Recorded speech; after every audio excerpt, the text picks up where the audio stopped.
नमस्कार साथियों, आज आप देख रहे हैं हमारे हाथ में ये जो पुस्तक देख रहे हैं, हमारे हाथ में जो पुस्तक देख रहे हैं ये हमारी बोधि वृक्ष पिता इस शीर्षक के साथ इस पुस्तक का संरचना स्वरूप मेरी बहन डॉक्टर मीरा सोनी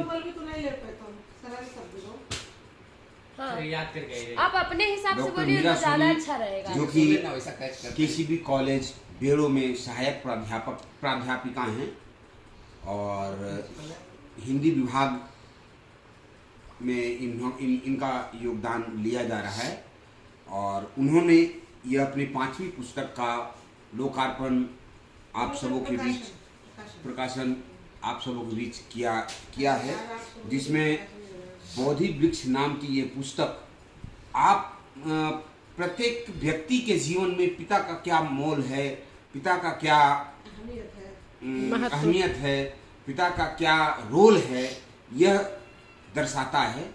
आइए कुछ इस पुस्तक में लिखी हुई बातों को आपके मद्देनजर आपके सामने मैं रखने का प्रयास करता हूँ। सर्वप्रथम उसमें श्रद्धांजलि ही एक मैं पढ़कर आप लोगों के बीच रखना चाहता हूँ। श्रद्धांजलि, एक सरल, गंभीर और आदर्श पिता को नमन।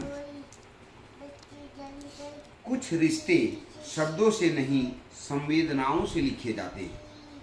हमारे पूज्य पिताजी का जीवन ऐसा ही था, शांत, सादा, पर भीतर से अथाह गहराई लिए हुए। सन 1942 ईस्वी में झारखंड, पहले बिहार, जो कि पहले बिहार था, कि सबसे छोटे जिले लोहरदगा की धरती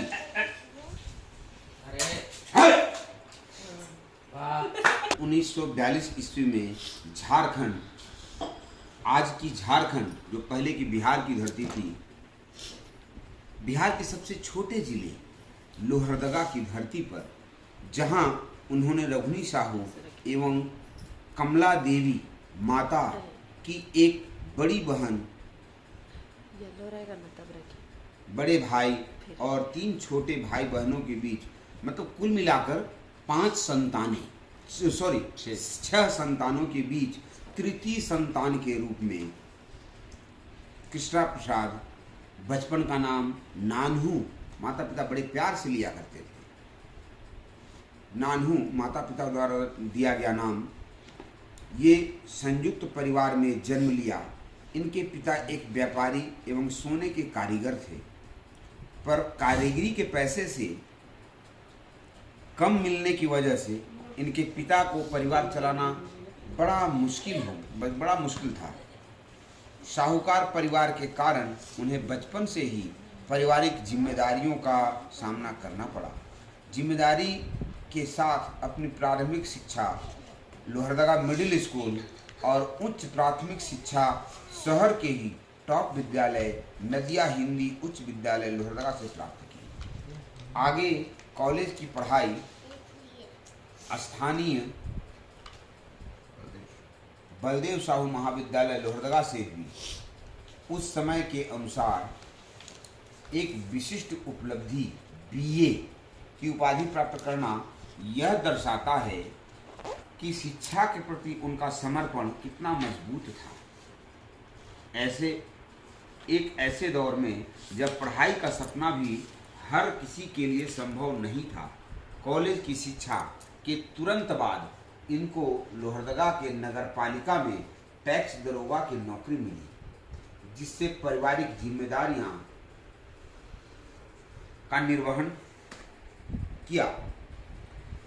वर्ष 1962 में उनका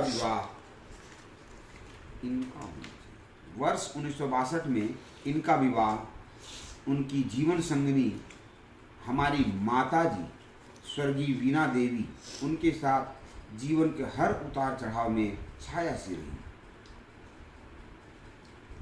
यह दाम्पत्य संबंध केवल साथ का नहीं, संवेदना और सह अस्तित्व का सुंदर उदाहरण था। पर नियति को मंजूर नहीं था कि उनकी पत्नी उनके साथ संपूर्ण जीवन जिए।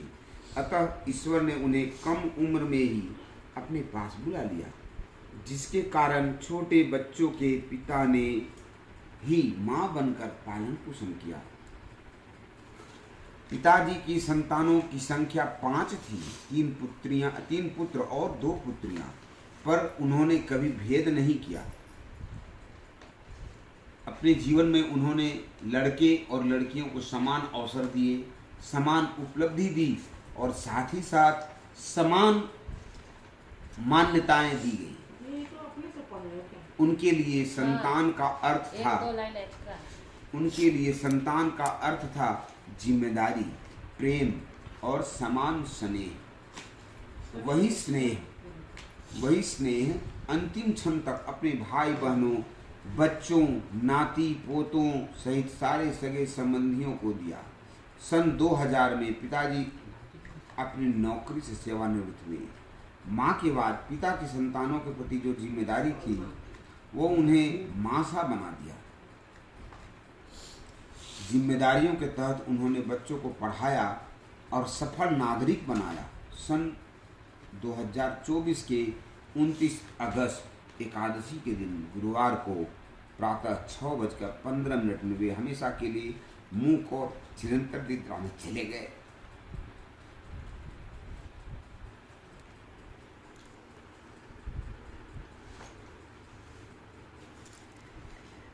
वे एक पिता ही नहीं, एक समर्पित शिक्षक, मार्गदर्शक और मूक संरक्षक भी थे। हम सबके लिए केवल अभिभावक नहीं, आदर्श थे। जीवन जीने की एक शैली, अपने शांत स्वभाव, अनुशासन प्रियता और त्यागमयी जीवन से उन्होंने हम सबके अंतर मन पर अमिट छाप छोड़ी। आज जब वे हमारे बीच शारीरिक रूप से नहीं हैं, तो भी उनका आशीर्वाद, उनकी शिक्षाएं और उनका मौन प्रेम हमारे जीवन का आधार बना है और आगे भी बना रहेगा। उनकी स्मृति को कोटि कोटि नमन, उनकी आत्मा को शांति मिले। शब्दों के श्रद्धा सुमन अर्पित करते हुए आपकी संतानें एवं समस्त परिवार। दिनांक 19 अगस्त 2025 अजा एकादशी प्रातः 6:15। ये जो 19 अगस्त है ना, उसी दिन एकादशी पड़ा जो एकादशी में डेथ हुआ था। उस दिन का डेट डाले कि अभी जस्ट 10 दिन पहले 19 अगस्त पर, तो अभी जस्ट दिए हैं और अभी छपी है। तो आप लोगों का नाम से ये जो उनकी संतानें में हम सबका ही नाम आ रहा है। हमने नाम ले लिया स्पेसिफिक कोई एक नाम है ना। तो वैसे ही तू सारा पढ़ सकते हैं, अच्छा लगता है। तो रुलाई आना भी है, भाव में वो तो रुलाई आए भाई।